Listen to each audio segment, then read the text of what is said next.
Hello, students. Welcome back to your history class. Somehow, these three questions were missed when we had discussed it. I remember doing them, but I think because of some technical glitch, they seem to have skipped. Thanks for bringing it across my knowledge. Now, I will just discuss the first three questions here. How did the geographical conditions of Egypt and Mesopotamia affect their history? The civilizations of Mesopotamia, like that of Egypt, was a river valley civilization. So it flourished on the land that was lying between two rivers. That was Tigris and Euphrates. Now, this land was very fertile and it was suitable for agriculture because water was available in large quantities. The climate was also very warm and pleasant, and all these factors they gave birth to the civilization of Mesopotamia. Now, Egypt was not protected by natural features like Mesopotamia.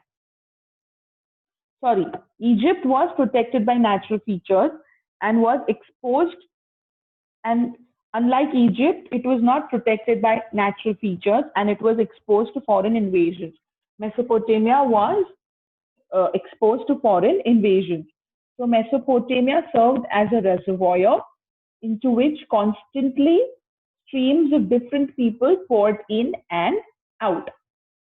This factor gave rise to various civilizations such as Sumerian civilization, Babylonian civilization, Assyrian civilization, and that's why Mesopotamia sometimes is called the cradle and grave of many civilizations. The civilization of Mesopotamia was more or less contemporary of the Egyptian civilization. This would be the answer. Next one is, give an estimate of the Sumerian civilization of Mesopotamia in about 100 words. Always write in point form wherever you can. This also you will write in point form. The Sumerian civilization was the first civilization to flourish in Mesopotamia, and some main features of Sumerian civilization are, the first point will be the political life. Many city-states, priest-kings were called patestes. Kings had to perform many duties, and he ruled with the help of officers. Second point is social life. Remember, this is a short answer, so we will not give a detailed estimate of everything. The Sumerian society was divided into three classes. Slavery prevailed there, and women also occupied high position. Third is the economic life. Their main occupation was agriculture, domestication of animals, and trade. They were skilled craftsmen. They were the first to cultivate wheat, invention of the wheel. Then we'll talk about the religious life. Worship of many gods. Enlil was the chief god. Building of temples called ziggurats. Belief in life after death. And also priests occupied a high position in society. We'll talk about the art of the Sumerian civilization. Introduction of the columns, vaults, and arcs. Ornamentation of temples and buildings. And various crafts were also done during the Sumerian civilization. In art of writing, you speak about the cuneiform writing and the libraries. In literature, we will talk about the stories, songs, epics, and hymns. And in the science, we speak about the progress in mathematics, astronomy, astrology, and medicine. 60, which became a unit of the numeral system, and division of the circle in 360 degrees. We'll also speak about the calendar and eclipses. Last question. When did the Babylonian civilization flourish in Mesopotamia, and describe its chief features?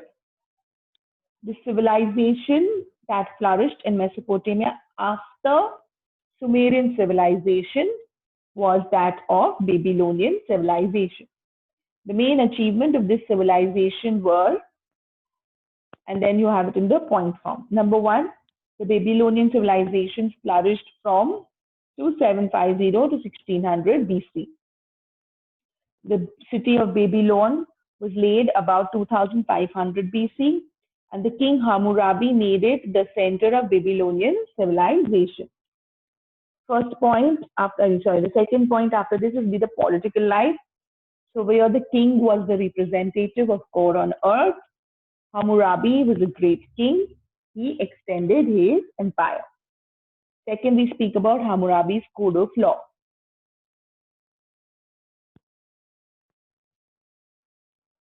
Hammurabi's code of law was based on the principle of an eye for an eye and a tooth for a tooth.